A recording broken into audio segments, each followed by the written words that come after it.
Hello everyone. तो कैसे आप लोग? आई होप आप सभी लोग ठीक होंगे और अपनी अच्छे से पढ़ाई कर रहे होंगे। तो आज की वीडियो में हम बात करने वाले हैं बीएमएस सेकंड प्रॉफ के अंदर रोग निदान पेपर फर्स्ट की, जिसके अंदर हमारा एक छोटा सा चैप्टर रह गया था, चैप्टर नंबर 4, जिसका नाम है अनुक्त व्याधि का नैदानिक सिद्धांत। ठीक है, देखो अनुक्त व्याधि क्या होती है? ऐसी व्याधि या ऐसी डिजीज जिनका जो वर्णन है वो हमारे शास्त्रों में नहीं करा गया है, तो इनको निदानिक सिद्धांत बताया गया है। ठीक है, कुछ निदान बताया, कुछ कारण बताया गया है, ऐसे कुछ सिद्धांत यहाँ पर बताए गए हैं।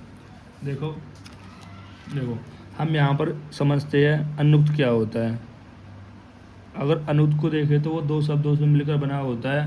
अनुक्त, अनु, अन प्लस उक्त। मतलब अन का मतलब होता है यहाँ पर कुछ नहीं, और उक्त का मतलब है जिसके बारे में बताया ना गया हो। ठीक है, तो अनुक्त, तो अनुक्त हम किसको कह सकते हैं? यानी कोई ऐसी डिजीज जिसके बारे में कहीं भी हमारे शास्त्रों में कुछ भी बताया नहीं गया है। ठीक है, देखो अब जैसे मान लो कि बहुत सारी ऐसी डिजीज़ है जिनके बारे में आपको नहीं बताया नहीं गया है, तो उनको आप यहाँ पर चिकित्सा कैसे करोगे? जैसे आप चरक सूत्र स्थान 18 त्रिशोत्तम अध्याय में देखोगे तो वहाँ पर भी इनके बारे में बताया गया है कि जैसे कि मान लो कि अगर आप किसी डिजीज़ का नामकरण नहीं कर पाते हो, क्योंकि बहुत सारी डिजीज़ है। ठीक है, डिजीज़ इन्फिनाइट है। ठीक है, तो अगर आप किसी का नामकरण नहीं कर पाते हो तो उसकी जो आप चिकित्सा जो आप करोगे, उसके जो आप चिकित्सा करोगे वो दोषों के आधार पर करोगे। ठीक है, अब दोषों के आधार पर क्यों करोगे? क्योंकि जो दोष होते हैं ना वो कभी भी मतलब वो कभी भी ऐसा नहीं होगा कि वो व्याधि हो जाएगी बिना दोष के हो जाएगा। मतलब जब भी आपको व्याधि देखने को मिलेगी उनके अंदर दोषों की इन्वॉल्वमेंट जरूर देखने को मिलेगी। ठीक है,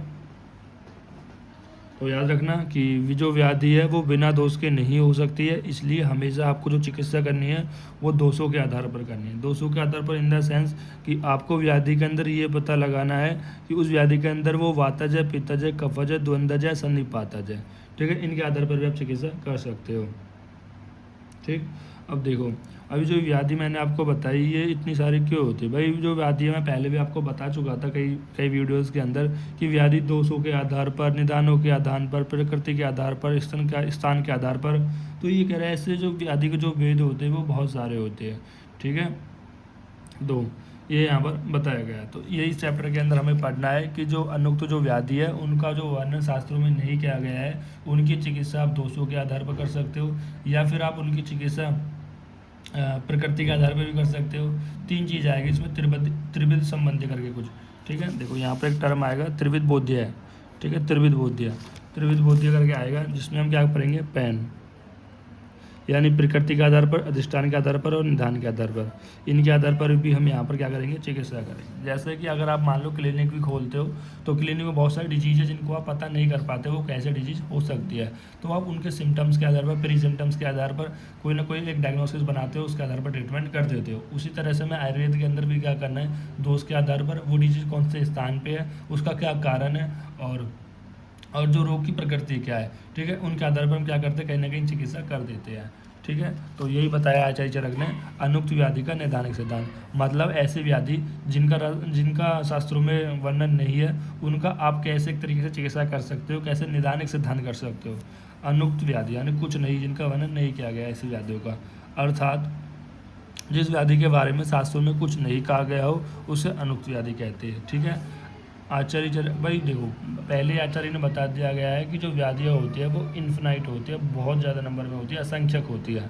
ठीक है, आचार्य चरक ने अनुक्त व्याधि का वर्णन सूत्र स्थान के 18वें त्रिशोत्तम अध्याय में किया है। ठीक, जिस व्याधि का वर्णन शास्त्र में नहीं है उसका नामकरण करने के लिए, और यहाँ पर उन्होंने बताया है ऐसी डिजीज जो कि शास्त्र में नहीं है, अगर आपको उनका नामकरण करना है तो आप त्रिविध बोध्य संग्रह का यहाँ पर सहायता ले सकते हो। त्रिविध बोध्य क्या होता है? यहाँ पर प्रकृति, अधिष्ठान और निदान, पैन, प्रकृति, अधिष्ठान और निदान के आधार पर कर सकते हो, इनको जानना आवश्यक होता है।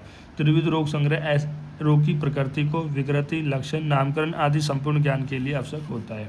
रोग की प्रकृति, अधिष्ठान, समुत्थान, रोग की प्रकृति, अधिष्ठान, समुत्थान जिसको हम निदान कहते हैं, को जानकर वैद्य की चिकित्सा, वैद्य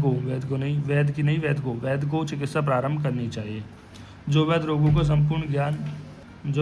का संपूर्ण ज्ञान है परीक्षा कर चिकित्सा में प्रवृत्त होता है वह मोह की प्राप्ति नहीं होता है। मतलब कहने का मतलब है जो भी वैद्य है अगर भाई वो पहले ही संपूर्ण ज्ञान की परीक्षा कर, संपूर्ण ज्ञान की परीक्षा मतलब कह रहे हैं जो भी रोग है उस रोग का अच्छे से डायग्नोसिस करेगा, अच्छे से जान लेगा ठीक है।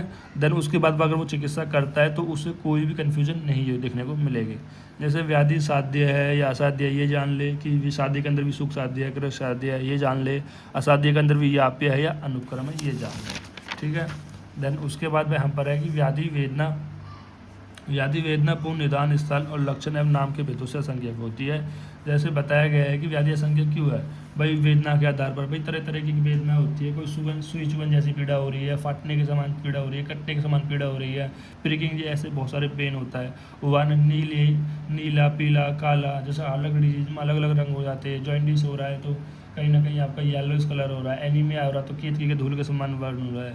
निदान क्या अलग अलग हेतु है। वातज हेतु है, वातज के अंदर भी बहुत सारे कारण है कि कौन से ने बढ़ा है। पित्तज के अंदर अलग है स्थान, कफज के अंदर अलग है स्थान, कहाँ पर है, आमाशय स्थान है, पक्वाशय स्थान है, या फिर ऑर्गन के अंदर बात कर लेते हैं, लीवर में है, किडनी में है, कहाँ पर है वो डिजीज, स्टोमच में है। और लक्षण, और भाई हर डिजीज़ के अलग अलग सिम्टम्स होते हैं, उनके आधार पर जो डिजीज़ होती है वो असंख्यक होती है।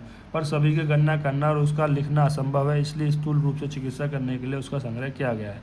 तो यहाँ पर बताया गया है कि सभी का जो गणना करना कि कितनी डिजीज हो सकती है वो थोड़ा कठिन है। तो आपको यहाँ पर स्थूल रूप से यहाँ पर चिकित्सा करने के लिए बताया गया है।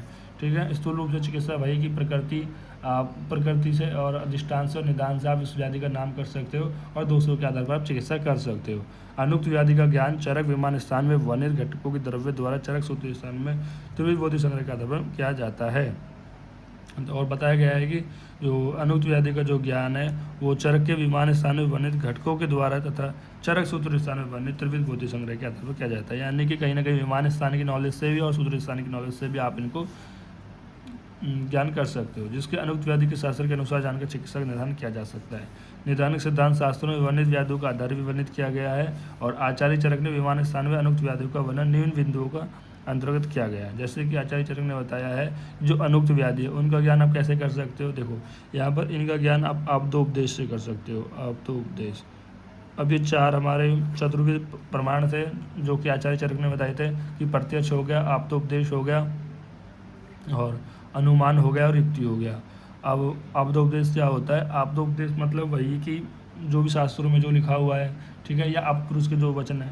जैसे कि आपको आप्तोपदेश से क्या जानोगे कि कोई भी डिजीज है वो कैसे प्रकोपने वाली है, मतलब उसके कैसे कैसे वो प्रकोप हो रही है, ऐसे उसकी प्रकृति क्या है उस रोग के अंदर, ठीक है, और उसका उत्थान कैसे, उसके कारण क्या कारण थे, कौन से स्थान पे है, क्या स्वरूप है, कैसी उसमें वेदना है कि, ठीक है, जैसे हम वात की अलग वेदना होती है, पित्त की अलग होती है, कफ की अलग होती है, ठीक है।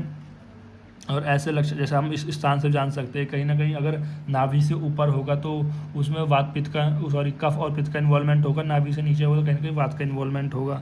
लक्षण कैसे उनके आधार पर कि वात के अलग होते हैं, पित्त के अलग होते हैं, दूध के अलग होते हैं, उनके आधार पर, ठीक है। तो ऐसे लक्षण वाले, ऐसे शब्द स्पर्श रूप रसगंध वाले, ऐसे उपदर वाले, ऐसे वृद्धि और स्तना क्षय वाले, तो इस तरह से क्या है आप आप्तोपदेश से भी पता कर सकते हो व्याधि के बारे में, ठीक है। तो इसी के साथ एक छोटा सा चैप्टर है कंप्लीट होता है, ये बचा हुआ था, ये हमने कंप्लीट कर दिया है, ठीक।